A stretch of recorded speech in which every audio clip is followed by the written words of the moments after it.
Lok Sabha speaker Om Birla సంచలన వ్యాఖ్యలు చేశారు. ప్రధాని మోదీపై దాడికి విపక్ష ఎంపీలు కుట్ర చేశారని అనిపించింది అని కూడా ఆయన చేసినటువంటి కామెంట్స్ సంచలనం రేపుతున్నాయి. అందుకే మోదీని సభలోకి రావద్దని చెప్పా అంటూ కూడా ఆయన కామెంట్ చేశారు. పార్లమెంటు చరిత్రలో ప్రధానిపై ఎన్నడూ ఇలాంటి కుట్ర జరగలేదంటూ కూడా స్పీకర్ చెప్పుకొచ్చారు. విపక్ష ఎంపీలు సభ మర్యాదలను ఉల్లంఘించారంటూ కూడా స్పీకర్ అన్నారు.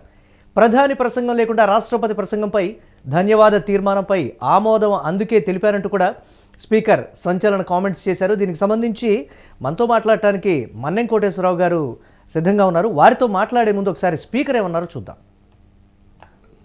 मुझे बड़े दुख के साथ सभा को सूचित करना है कि कल इस सम्मानीय सदन के कुछ सदस्यों ने लोकसभा चैम्बर में जिस प्रकार का व्यवहार किया, ऐसे दृश्यों का सृजन किया, वो लोकसभा की शुरुआत से लेकर आज तक कभी नहीं हुई।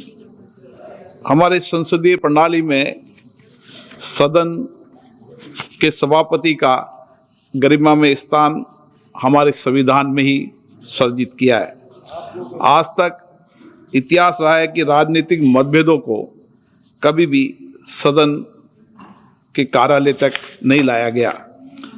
प्रतिपक्ष के सदस्यों ने जो व्यवहार अध्यक्ष के कार्यालय में किया, वो हमारी संसदीय परंपराओं के लिए न उचित था, और तो मैं कहूँगा कि वो एक ब्लैक स्पॉट की तरह था। हम सबको सदन सुचारू रूप से चलाने में सहयोग करना चाहिए। इसके बाद जब सदन के नेता को सम्मानीय महामहिम राष्ट्रपति के अभिभाषण पर जवाब देना था। స్పీకర్ ఓం బిర్లా చేసినటువంటి కామెంట్స్, అది కూడా సభలో ఆయన స్పీకర్ చైర్లో కూర్చొని చేసినటువంటి కామెంట్స్ ఒక ప్రకంపనలు అయితే రేపుతున్నటువంటి పరిస్థితి ఉంది. స్పీకర్ ఈ నేపథ్యంలో ప్రధానమంత్రి ముందు ఆయన కూర్చున్నటువంటి సీటు ముందు వచ్చి విపక్ష ఎంపీలు నిరసన తెలపడానికి సంబంధించి ఆయన మీద దాడి చేస్తారని నేను అనుకున్నాను, అందుకే సభకు రావద్దని నేనే చెప్పాను, అందుకే రాష్ట్రపతి ప్రసంగానికి సంబంధించి ధన్యవాద తీర్మానం కూడా ధన్యవాదం తెలిపాము అనేటువంటి దానికి సంబంధించి కూడా ఆమోదం తెలిపామని కూడా స్పీకర్ చెప్పారు. అని అంటే ఏం జరుగుతుంది సభలో ఆ స్థాయిలో? అంటే సభలో ప్రజాప్రతినిధులకి సాక్షాత్తు ప్రధానికి కూడా రక్షణ లేదా అనేటువంటి మాట. అసలు ఏం జరగబోతోంది?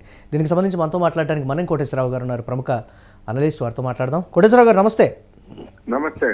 ఏ విధంగా చూడాలంటారు? స్పీకర్ స్థాయి వ్యక్తి ఏదో రాజకీయ పార్టీ సభలోనో లేకపోతే ఇతరత్ర బయట ఎక్కడైనా చేశారంటే అనుకోవచ్చు, సభలో రాష్ట్రపతి ప్రసంగానికి ధన్యవాదం తెలిపేటువంటి ఆ పరిస్థితుల్లో చేసినటువంటి ఈ కామెంట్ సభలో కూడా ఆ సభ్యులకి సంబంధించి ఆలోచించాలి, అలాగే ప్రధానమంత్రి స్థాయి వ్యక్తికి కూడా రక్షణ లేదా అనేటువంటి మాట. అంటే ఏ విధంగా చూడాలంటారు ఈ కామెంట్స్ని? ఈ విధమైనటువంటి కామెంట్ స్పీకర్ వైపు నుంచి రావడం అనేటువంటిది విచారకరం, గర్హనీయం కూడా అనేది నా అభిప్రాయం. ఎందుకంటే పార్లమెంట్ లో ప్రతి సభ్యుడికి ప్రధానమంత్రి అయినా సాధారణ సభ్యుడైనా రక్షణ కల్పించాల్సినటువంటి బాధ్యత స్పీకర్ కు ఉంటది. అటువంటి ఏర్పాట్లన్నీ ఉంటాయి. కానీ 4 రోజులుగా సభకు సభాముఖం చూడనటువంటి ప్రధానమంత్రి మీద ఆయన లోక్సభకు వస్తే దాడి చేస్తారని నేను అనుకున్నాను. ఏ ప్రాతిపదికన అనుకుంటారండి? ప్రతిపక్షం మొత్తాన్ని అవమానించినట్టు, ప్రతిపక్షం మొత్తం దాడి చేయడానికి, ప్రధానమంత్రి మీద దాడి చేయడానికి కుట్ర చేసింది అనేటువంటి ఒక ఆధారం లేనటువంటి ఆరోపణని నిష్పక్షపాతంగా ఉండాల్సినటువంటి స్పీకర్ నోటి నుంచి రావడం అనేటువంటిది స్పీకర్ వ్యవస్థకే కళంకం అనేటువంటిది నా అభిప్రాయం. ఎందుకు రావలేదు ప్రధానమంత్రి అంటే అనేకమైనటువంటి రీజన్స్ ఉన్నాయి. ఎపిస్టైన్ ఫైల్స్ లో ప్రధానమంత్రి పేరు ఉండటం, రెండోది మన భారత్ తోటి కుదిరిందని చెప్తున్నటువంటి వాణిజ్య ఒప్పందానికి సంబంధించి మన డొనాల్డ్ ట్రంప్ ఏకపక్షంగా చేయడం, ఇట్లా అనేకమైనటువంటి అంశాలు. రెండోది రాహుల్ గాంధీ మాజీ సైన్యాధికారి నరవణి పుస్తకంలో అనేటువంటి అంశాలను ఆయన ప్రస్తావించడం, అవి నరేంద్ర మోడీ గారికి ఇబ్బందికరంగా పరిణమించడం, ఇట్లా అనేక కారణాలతోటి సమాధానం చెప్పలేక, ఒకవేళ చెప్పినా గానీ అది సంతృప్తికరంగా ఉండదనేటువంటి ఉద్దేశంతో ఉద్దేశపూర్వకంగా ప్రధానమంత్రి సభని అవాయిడ్ చేశారు తప్ప దానికి స్పీకర్ కవరింగ్ ఇస్తున్నారు. నిజంగా ఇది ప్రజాస్వామ్యంలో ఈ స్పీకర్ పాత్ర అనేటువంటిది చాలా విచారకరం అనేది నేను ఈ సందర్భంగా చెప్పదలుచుకున్నాను. అంటే దీనికి సంబంధించి చట్టపరమైనటువంటి చర్యలు ఉంటాయా? ఏ ఆధారంతో ఆయన ఈ కామెంట్స్ చేశారు అనే దానికి సంబంధించి స్పీకర్ స్థాయి వ్యక్తి అంటే సభకి సుప్రీం స్పీకర్ ఎస్ అంటే దీనికి సంబంధించి ఎస్ సభ బయట నుంచి ఒకసారి ఆలోచిస్తే కోర్టులు కావచ్చు లేకపోతే ఇతరత్ర ఈ అంశాన్ని సీరియస్గా సుమోటోగా తీసుకొని సభాపరమైనటువంటి చర్యలు స్పీకర్ తీసుకోవడం కానీ చట్టపరమైనటువంటి చర్యలు తీసుకోవడం కానీ దీనికి సంబంధించి వారి నుంచి అసలు మీకున్నటువంటి ఇన్ఫర్మేషన్ ఏంటి, ఏ రీజన్తో మీరు చేశారు, ఆ చైర్లో కూర్చొని రాజకీయపరమైనటువంటి అంశం కింద చేశారా లేకపోతే నిజంగానే ఆయన మీద దాడి చేస్తారని మీకు సమాచారం ఉందా అనేటువంటి ఒక ఎంక్వైరీ కానీ లేకపోతే గతంలో ఎప్పుడైనా ఇటువంటి పరిణామాలు కానీ పరిస్థితులు కానీ వచ్చాయా కోటేశ్వరరావు గారు? దానికి సంబంధించి ఎలా ఉండబోతుందంటారు? గతంలో 2004లో మన్మోహన్ సింగ్ గారిని ఇదే బీజేపీ లేదా ఇతర కాంగ్రెస్ ను వ్యతిరేకించేటువంటి ప్రతిపక్షాలు ఆ రోజు ఆయన్ని ఇదే రాష్ట్రపతి ప్రసంగానికి ధన్యవాదాలు తీర్మానం సందర్భంగా మాట్లాడనివ్వకుండా అడ్డుకున్నారు. అడ్డుకున్నప్పుడు అది ప్రధానమంత్రి ప్రసంగం లేకుండానే ఆ రోజు కార్యక్రమం తతంగాన్ని ముగించారు. ఇప్పటికి వచ్చేసరికి అప్పుడు ప్రధానమంత్రి వచ్చాడు సభకి, కానీ ఇప్పటికి వచ్చేసరికి ఆ విధంగా అసలు ప్రధానమంత్రి సభకే రాలేదు. ఎవరిచ్చారు స్పీకర్ కి? స్పీకర్ పరిధిలో ఉన్నటువంటి ఇంటెలిజెన్స్ వాళ్ళు ఇచ్చారా, లేకపోతే వెలుపల నుంచి వచ్చినటువంటి ఇంటెలిజెన్స్ సమాచారమా? వెలుపల నుంచి వచ్చినటువంటి ఇంటెలిజెన్స్ సమాచారం అయితే దాన్ని బయట పెట్టాలి. అవును, అదేమి దేశ భద్రతకి సంబంధించినటువంటి అంశం కాదు కదా. ఎవరిచ్చారు, ఏ ప్రాతిపదికన ఇచ్చారు? అసలు ఎప్పుడైనా ఆ విధంగా లోక్సభలో ప్రధానమంత్రి మీద దాడి చేసినటువంటి ఉదంతాలు ఎక్కడన్నా ఉన్నాయా? మన దేశం కాదు, ప్రపంచంలో కూడా ఎక్కడైనా ఉన్నాయా? అందుకని ఇవన్నీ ఒక విపరీతమైనటువంటి ప్రకటన స్పీకర్ నోటి నుంచి రావడం అంటే స్పీకర్లు పాలక పక్షాలకి ఏజెంట్లు గానో లేకపోతే వాళ్ళ తరఫున వీళ్ళు బాధ్యత తీసుకొని ప్రతిపక్షాల మీద ఒక విధంగా ప్రతిపక్షాల మీద దాడి చేయటమే. అధికార పక్షం చేయాలి అటువంటి దాడి. మా ప్రధానమంత్రి వస్తే దాడి చేయడానికి మీరు సిద్ధపడ్డారని చెప్పేసి బీజేపీ వాళ్ళు ఎవరైనా ఆరోపణ చేస్తే అది వేరు.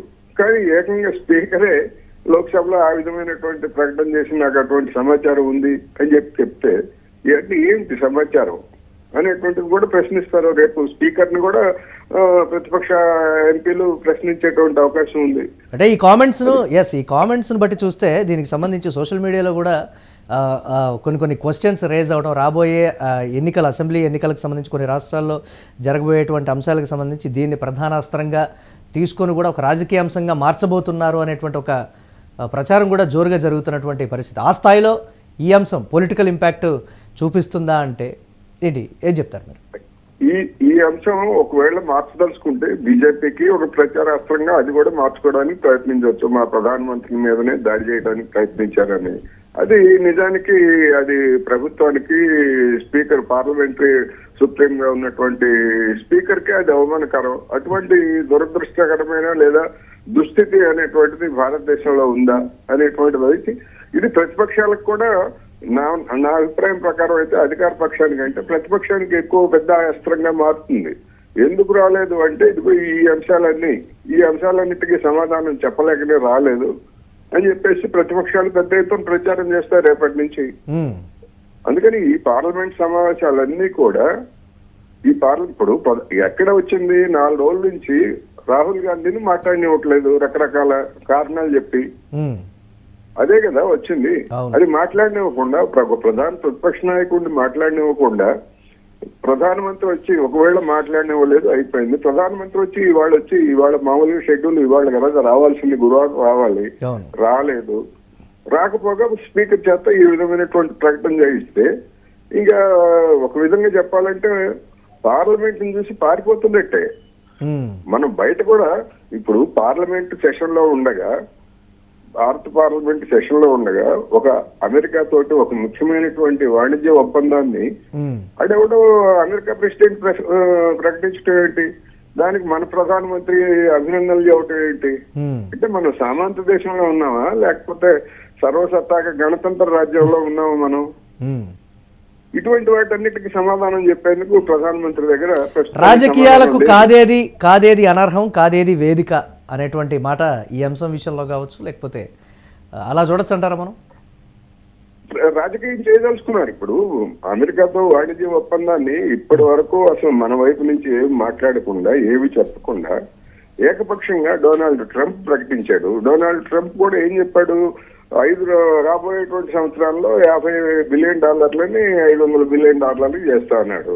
పోనీ మన వాళ్ళు మనకు కూడా తెలుసు అంటున్నారు కదా, మరి మన దగ్గర మనం 80 బిలియన్ డాలర్లు 90 బిలియన్ డాలర్లు మనం ఎగుమతి చేస్తున్నాము. మరి ఈ 90 బిలియన్ డాలర్లు 900కి పెరుగుతాయా మన ఎగుమతులు? అదన్నీ చెప్పాలి కదా.